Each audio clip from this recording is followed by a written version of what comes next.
안녕하세요. 드라마를 톱파보는 잼잼 리뷰입니다. ENA 신작 닥터 선보이는 김태풍 작가의 웹툰 존버 닥터를 원작으로 하고 있는데요. 이 작품은 단순한 의학 드라마가 아니라 대한민국 도서지역 의료의 민낯과 그 뒤에 숨어있는 권력 비리까지 담아낸 작품입니다. 이 영상은 닥터 선보이의 원작 줄거리를 결말까지 요약하고 있으니 스포가 싫으신 분들은 시청에 주의해주세요. 그럼 바로 시작합니다. 주인공 도지희는 각 전문의 시험을 합격한 성형외과 전문의입니다. 의사들은 군의관이나 공중보건의사가 되어 군 복무를 대신하는데요. 대부분의 의사들은 군의관보다 업무 강도가 약한 공보의를 선호했습니다.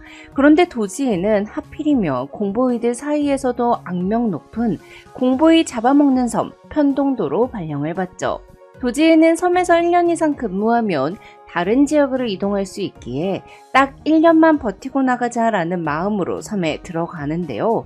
근데 편동도에 도착한 첫날 바로 급성 심근경색 의심 환자가 발생합니다.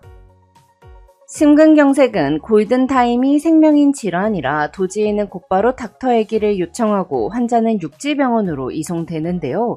근데 문제는 그때부터 시작됐어요. 보험사에서 환자가 심근경색이 아니라 협심증이기 때문에 보험금을 지급하지 못한다고 하자 환자가 도지희를 찾아와 너가 응급처치를 하는 바람에 협심증으로 끝나서 보험금을 못 받았다고 난리를 친 거예요.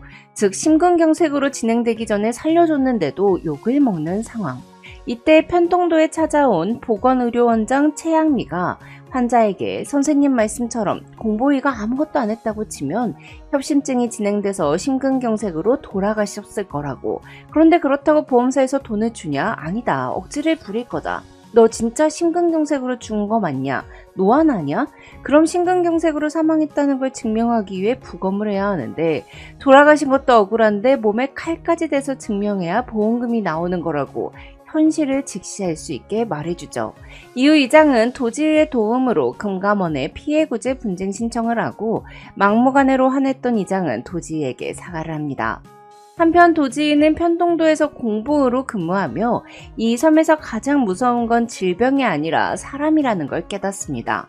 대리 처방을 해달라고 우기는 환자, 새벽 5시고 밤 10시고 주말이고 휴일이고 상관없이 찾아오는 환자들, 낮에 일한다고 바빠서 밤에 오고 새벽에 오고 그렇게 환자들 편한 시간에 올 거면 지소의 근무 시간이라는 게 무슨 의미가 있겠냐고요. 그런데 아프다고 오는 사람들 오지 말라 할 수도 없으니 오롯이 환자들을 다 봐야 하고 법에 따라 도서지역의 공보의는 근무시간 외에도 섬을 떠날 수 없고 응급 환자가 발생하면 언제든 진료를 해야 했어요.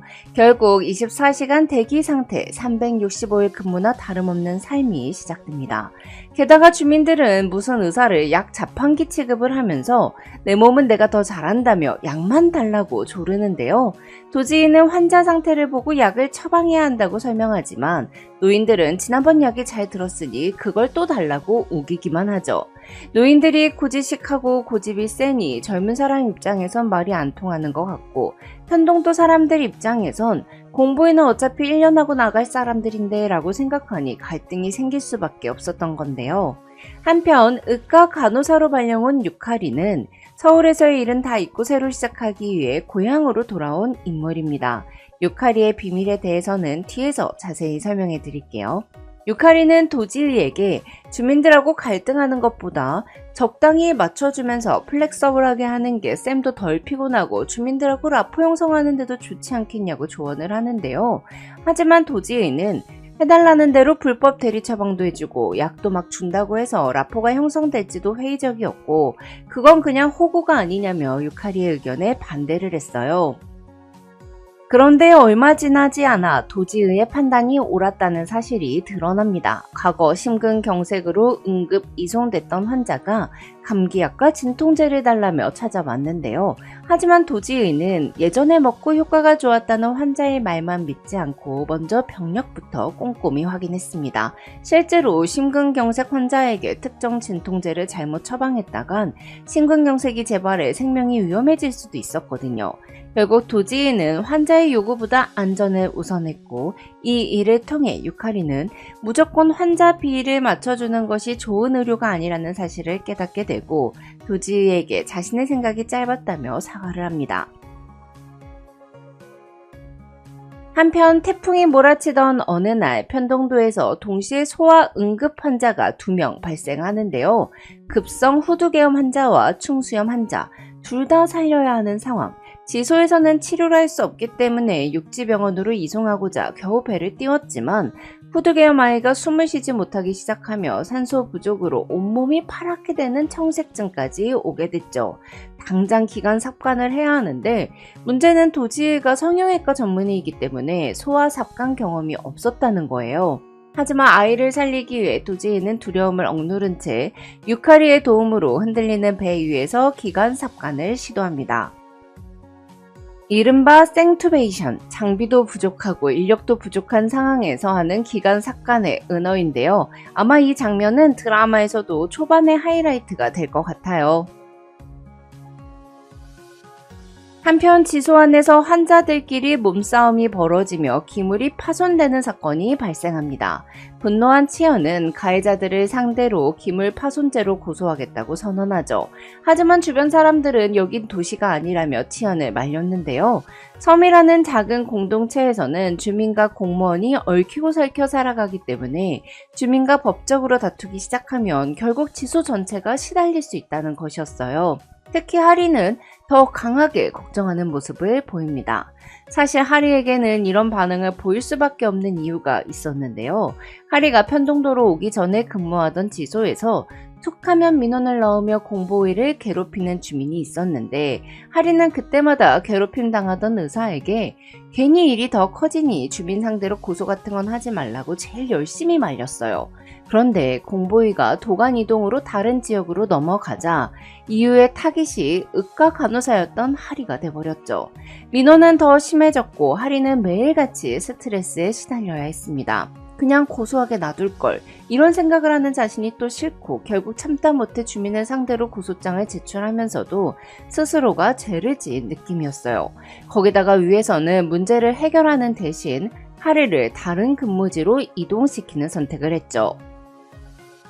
한편 치현이 고소를 하겠다고 하자 가해자들은 사과는커녕 실수로 깨진 거라 고의가 아니기 때문에 손괴죄 자체가 성립하지 않는다며 오히려 큰 소리를 치기 시작합니다.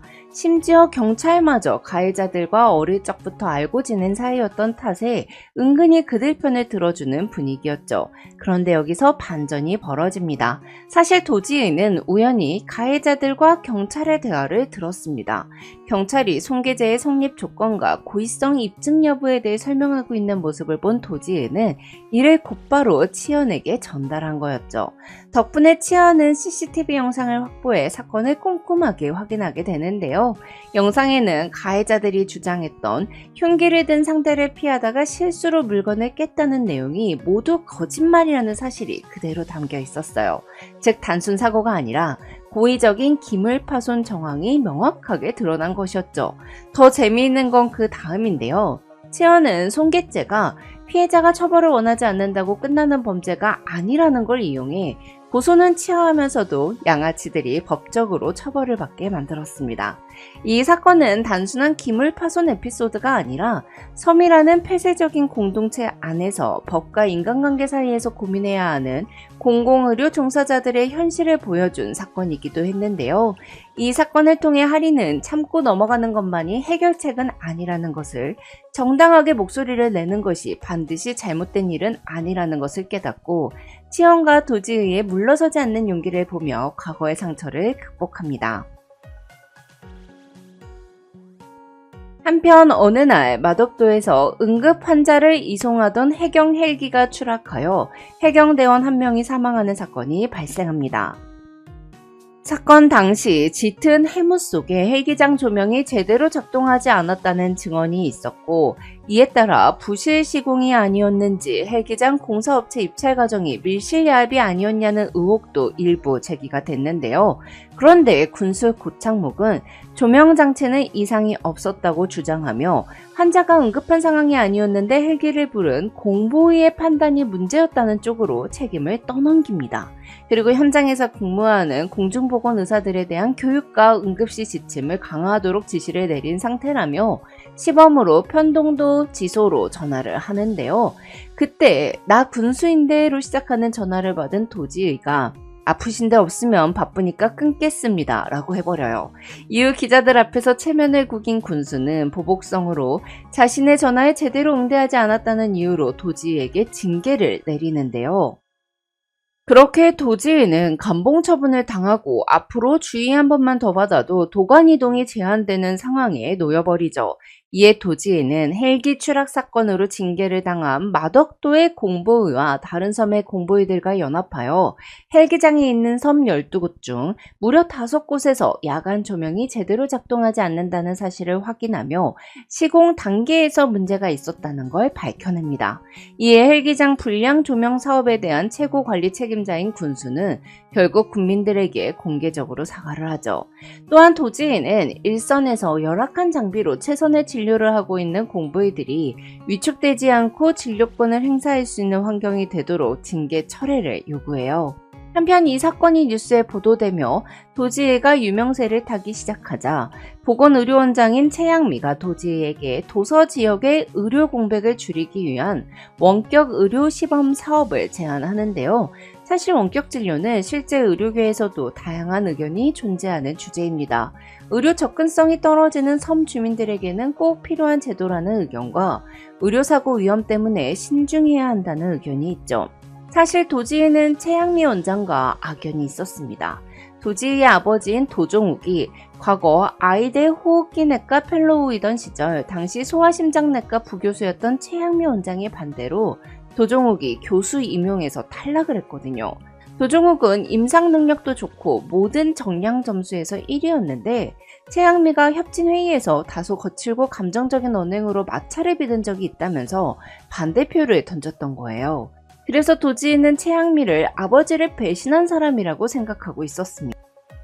하지만 진실은 달랐는데요. 당시 병원은 폐암센터 유치를 위해 80억 규모의 외부 자금을 추진하고 있었어요. 재단은 이미 다른 후보와 이해관계를 맞춰놓은 상태였고 도종욱이 교수로 임명되면 모든 계획이 틀어질 수 있다며 최양미를 압박했던 거죠.